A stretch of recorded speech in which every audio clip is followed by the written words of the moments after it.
ये वही लोग हैं जिन लोगों को बाबा साहब से शुरू से तकलीफ रही है। जब बाबा साहब ने देश में संविधान बनाया तो ये वही लोग थे जिन्होंने संविधान की प्रतियां जलाई, और ये वही लोग हैं जो मनु का विधान देश में स्थापित करना चाहते हैं। धर्म संसदें लगाते हैं ये लोग, और अब ये चंद मुट्ठी भर लोग पूरी उसमें ग्वालियर हाई कोर्ट में ये बताते हैं सिर्फ 3-4 ये लोग हैं जिनको तकलीफ हो रही है।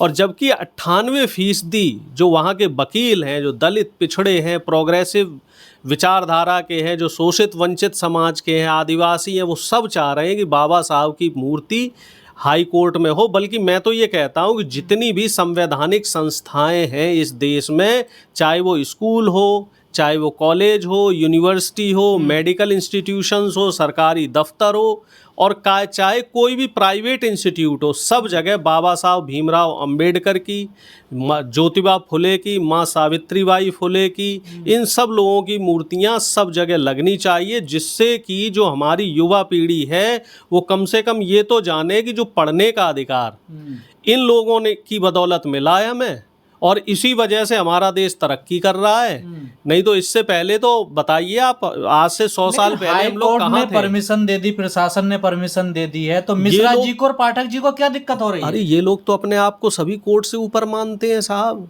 इनका आपने मनु संहिता नहीं पढ़ी है शायद। मनु संहिता में क्या लिखा है? ब्राह्मण दोष मुक्त है, ब्राह्मण कोई भी अपराध करे तो उसे कोई सजा नहीं हो सकती। तो मनुस्मृति थोड़ा ही है, अब तो संविधान का राज है। ये नहीं मानने को तैयार है। शर्मा जी ने देखा दबाव के बाद, वो चाय वाले शर्मा जी ने माफी दबाव में मांगी, इच्छा से नहीं मांगी माफी। और अभी आप इन 50 जो इस तरह के लोग हैं उनको इकट्ठा करो और उनसे पूछो कि क्या देश में जाति और धर्म के नाम पे समानता होनी चाहिए? क्या देश में रोटी बेटी का संबंध जाति के हिसाब से होना चाहिए? तो उसमें से 49 आदमी मना करेगा, कह रहे नहीं नहीं जी। अभी एक लोगों से मेरी बात हो रही थी तो वो ये कह रहे थे कि साहब ये जो है आरक्षण वारक्षण ये व्यवस्था ख़त्म करो, और क्या है अब तो देश बहुत तरक्की कर गया है और सबको बराबरी का अधिकार होना चाहिए। फिर ग्वालियर हाई कोर्ट में तो मैंने उनसे ये सवाल किया कि आरक्षण बाद में ख़त्म करो, पहले जातियाँ ख़त्म कर दो आप। अगर सब हिंदू हैं तो ये जाति व्यवस्था आपने क्यों बनाई हुई है? ग्वालियर हाई कोर्ट में हो रहा है, जातिवाद का नंगा नाच है क्या ये भी? और क्या है? मेरे आपके सवाल में ही तो आपका जवाब है। अगर इन लोगों को संविधान से दिक्कत है, आरक्षण व्यवस्था से दिक्कत है, तो ये लोग जातिवाद खत्म क्यों नहीं करते? जातियां किसने बनाई? इन्हीं लोगों ने। समाज में विभिन्नता किसने फैलाई? इन्हीं लोगों ने। राग द्वेष किसने फैलाया? इन्हीं लोगों ने। पहले धर्म के नाम पे देश को बांटते हैं, फिर जाति के नाम पे देश को बांटते हैं, फिर साहब रंग के नाम पे देश को बांटते हैं, और फिर जब हम इसका विरोध करते हैं तो ये कहते हैं नहीं साहब ये संविधान का दुरुपयोग कर रहे हैं। आज कल से बार एसोसिएशन न्यायालय से बड़ा है क्या? वो तो यही कह रहे हैं पाठक जी कि हमसे कोई परमिशन नहीं आप ये बताओ, बार एसोसिएशन न्यायालय से बड़ा है? ये पब्लिक प्रॉपर्टी है, किसी की प्राइवेट प्रॉपर्टी है नहीं। हाई कोर्ट और सुप्रीम कोर्ट ये देश की सर्वोच्च संवैधानिक संस्थाएं हैं साहब। इसको भी आप वो लोग जान लें जिन लोगों को दिक्कत हो रही है। और ये बार एसोसिएशन कोर्ट के अंदर है, और ये लीगल एसोसिएशंस नहीं है, इनको भी लोगों ने चुना है। देश में सिर्फ एक ही चीज़ लीगल है, वो है देश का संविधान। और जिसने इस देश के संविधान को बनाया है, जो संविधान का रचयिता है, तो देश की कोई भी ताकत, चाहे वो किसी भी तरह की ताकत हो, उस ताकत को कोई अधिकार नहीं है कि बाबा साहब भीमराव अंबेडकर की मूर्ति को किसी भी सार्वजनिक स्थल पे ना स्थापित होने दे। सर कहाँ स्थापित होने देने? बाहर खड़ी है मूर्ति गेट पर। भाई साहब आप रुकते जाइए, ट्रक से उतरने भी नहीं दिया नीचे। आप देखते जाइए, अभी स्थापित हो जाएगी।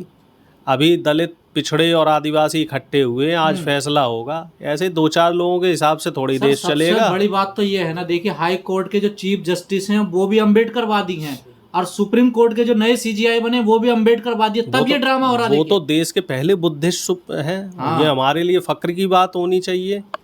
और उनके होते हुए इस तरह के काम हो रहे हैं, तो आप अंदाज़ा लगाओ कि अगर ऐसे लोग संस्थाओं में नहीं होते, ऐसी संस्थाओं में, तो देश के क्या हालात होते, तो देश की क्या स्थिति होती। आप सोच के देखो, ये इस समय जब लगभग 30% लोग, एक सरकारी आंकड़ा आया है, वो आंकड़ा ये कहता है कि हाई कोर्ट में 30% जो जज हैं वो 30% जज SC ST OBC के हैं।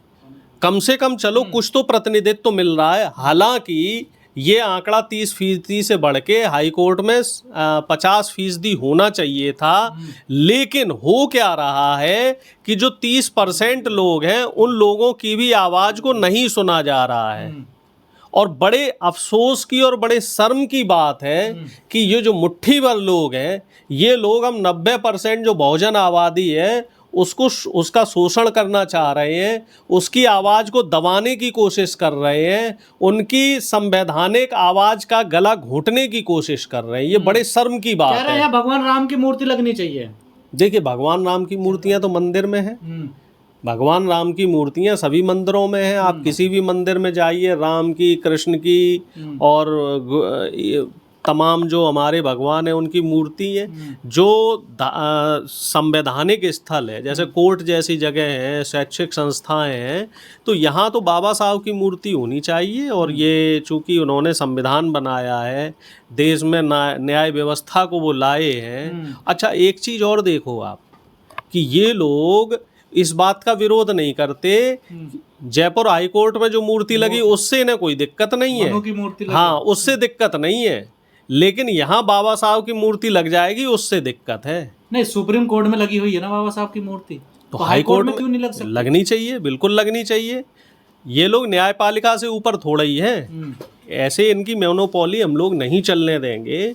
जो मध्य प्रदेश के तमाम सामाजिक संस्थान हैं, तमाम OBC महासभाएं हैं और भी तमाम बहुजनों के जो संगठन हैं, वो सारे इकट्ठे हो रहे हैं। मेरी कुछ संगठन के लोगों से बातचीत भी हुई है और वो कह रहे हैं कि इस तरह की जो जजेस की, माफ़ कीजिएगा, वकीलों की जो मोनोपोली है, ये नहीं चलने देंगे। और वो भी जो मुट्ठी भर लोग हैं, ये मुट्ठी भर लोग ही माहौल खराब करने की इतना गंभीर है कि हाथापाई पर बात आ गई है सर। देखिए, कुछ भी हो जाए भाई, हम लोग कोई लठ हमारे कमजोर थोड़ा ही है। जब बात बाबा साहब की होगी, बात फुले साहब की होगी, तो हम लोग चुप बैठने वाले नहीं है। हम लोग न्याय को मानने वाले लोग हैं। तो पहले तो हम चाहेंगे कि कानून के हिसाब से चीज़ें हों, और अगर कानून के हिसाब से नहीं होगी तो लठ तैयार है ही है। बाबा साहब तो सबके हैं, किसी एक के थोड़ा ही है। बाबा साहब को सब लोग मानते कहाँ हैं? ये जो मनवादी लोग हैं, ये लोग तो बाबा साहब को अपना नहीं मानते। इनको तो ऐसे लगता है कि इनका पेट काट के गरीबों को, शोषितों को और वंचितों को दिया जा रहा है। जबकि हुआ क्या था कि पहले 10 लोग भूखे थे तो सिर्फ एक आदमी को ही रोटी दी जा रही थी। और देश में जब से संविधान लगा है तो जो व्यक्ति भूखा है सबको रोटी मिल रही है। अब इस वजह से इन लोगों को दिक्कत हो रही, क्योंकि पहले इन्हें 10 रोटी मिलती थी, अब इन्हें 1 रोटी मिल रही है। कभी ये लोग फूले मूवी का विरोध करते हैं, कभी बाबा साहब के स्टैचू का विरोध करते हैं, तो क्या इन्हें समानता पर आधारित समाज पसंद नहीं है क्या देश में? इन्हें समता मूलक समाज से सख्त नफरत है। समता मूलक समाज जिसकी बाबा साहब ने जिसका सपना देखा था, फुले साहब ने उसकी नींव डाली थी। और अब देखिए, फुले फिल्म जो रिलीज हुई है, इसका विरोध कौन कर रहा है? यही ब्राह्मण समाज और मनवादी समाज के लोग इसका विरोध कर रहे हैं।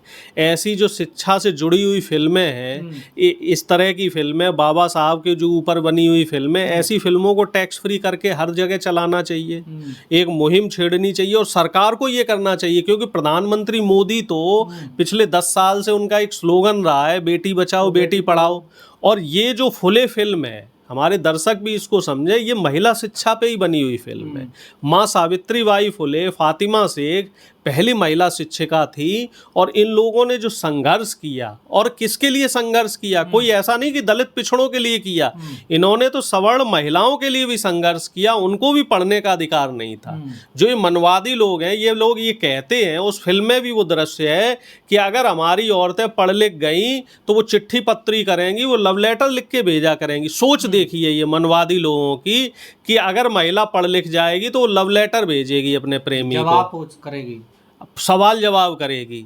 तो सवाल जवाब इनको पसंद नहीं है। ये चाहते हैं कि जो महिलाएं हैं, चाहे वो सवर्ण समाज की हो, वो कहाँ रहे, सिर्फ चौका बर्तन करें, किचन में रहे। हाँ, गुलामगिरी, वो एक उपन्यास भी आया है। तो इस तरह के जो सामाजिक चेतना देने वाली जो फिल्में हैं या सामाजिक चेतना समाज में जगाने वाले जो लोग हैं, इन लोगों का विरोध ये लोग करेंगे ही करेंगे। कल राहुल गांधी ने फूले मूवी देखी और कहा टैक्स फ्री करना चाहिए सरकार को इसको। जी बिल्कुल। और राहुल जी जब ये फिल्म देख रहे थे तो फिल्म देखने के बाद उन्होंने कहा कि ये इस फिल्म को देखने के बाद मैं भावनात्मक रूप से कि फुले साहब से और ज़्यादा करीबी से जुड़ गया हूँ, क्योंकि फिल्म में बहुत सारे ऐसे दृश्य थे जो उस समय के संघर्ष को दिखा रहे थे कि उस समय परिस्थितियाँ कितनी विकट रही होंगी। अब तो चलो जागरूकता है, सबको पढ़ने का अधिकार है, तब रोहित वेमुला जैसे युवाओं को दिक्कत हुई, उन्हें अपनी शहादत देनी पड़ी। उस समय सोचिए क्या हालत रही होगी कि जब दलित पिछड़ा पढ़ ही नहीं सकता था, औरतें घर से बाहर निकल ही नहीं सकती थीं। और राहुल गांधी जी के निर्देश पर जिन जिन राज्यों में हमारी सरकार है वहाँ के मुख्यमंत्रियों को, यानी कि तेलंगाना, कर्नाटक और हिमाचल प्रदेश के तीनों स्टेट के मुख्यमंत्रियों से निवेदन किया गया है कि आप अपने स्टेट्स में जितने भी पीवीआर्स हैं या मल्टीप्लेक्स हैं तो वहाँ उनके मालिकों को निर्देश करें कि ये फिल्में ज़्यादा से ज़्यादा स्क्रीन पे चले और सभी जगह ये फिल्में तीनों राज्यों में टैक्स फ्री हो। जब हम अपने राज्यों में इस फिल्म को टैक्स फ्री कर लेंगे तो उसके बाद फिर हम बीजेपी से सवाल करेंगे। सर, जब बहुजन महापुरुषों की बात होती है, चाहे ज्योतिबा फूले हों, पेरियार हों या बाबा साहब हों, तो ये मामला थोड़ा गंभीर क्यों हो जाता है? यहाँ हिंसा में तब्दीली, जैसे कल राहुल गांधी जी दरभंगा में गए मिलने, अंबेडकर छात्रावास में गए तो उन्हें जाने नहीं दिया वहाँ पर इतना। अब मामला क्या है कि आप दलितों की बात ना करो, आप शोषित वंचित अति पिछड़े समाज की बात ना करो, आप सिर्फ इन लोगों की बात करो, मनीवादी लोगों को। अब बीजेपी ने ईडब्ल्यूएस आरक्षण दिया और सुप्रीम कोर्ट ने उस आरक्षण को संवैधानिक कर दिया और साथ में ये भी कर दिया कि ईडब्ल्यूएस में सिर्फ सवर्ण रहेंगे, तो बीजेपी इनके लिए अच्छी हो गई। अब राहुल गांधी जी ये कह रहे हैं कि निजी संस्थानों में भी आरक्षण लगाया जाए, क्योंकि जब मनमोहन सिंह की सरकार थी, बहुत कम लोगों को जानकारी है कि 29 जनवरी सन 1914 में मनमोहन सिंह जी ने आर्टिकल 15(5) एक क्लॉज जोड़ा था संविधान में, जिसके तहत जो निजी संस्थान हैं, चाहे वो मेडिकल इंस्टीट्यूट हो, चाहे इंजीनियरिंग इंस्टीट्यूट है, जितने भी निजी शैक्षिक संस्थान हैं, सब जगह आरक्षण व्यवस्था लागू होनी चाहिए। लेकिन मई में सरकार बदल गई और बीजेपी ने अभी तक इनको इम्प्लीमेंट नहीं किया। और प्रधानमंत्री जी पिछड़ी जाति से आते हैं, प्रधानमंत्री जी कहते हैं कि हम सामाजिक न्याय की बात कर रहे, तो भैया निजी संस्थानों में भी आप आरक्षण लागू करो। और दरभंगा में आपने देखा कि अंबेडकर हॉस्टल, नाम समझ लो आप, दर्शक भी समझ लें, अंबेडकर हॉस्टल, जहाँ पे दलित, आदिवासी और अति पिछड़े छात्र रहते हैं, वहाँ छात्रों से नेता प्रतिपक्ष को नहीं मिलने दिया जा रहा था, बैरिकेड्स कर दिए गए थे, जिलाधिकारी आ गया, पूरी पुलिस व्यवस्था आ गई, लेकिन राहुल जी जैसे तैसे वहाँ छात्रों से मिले।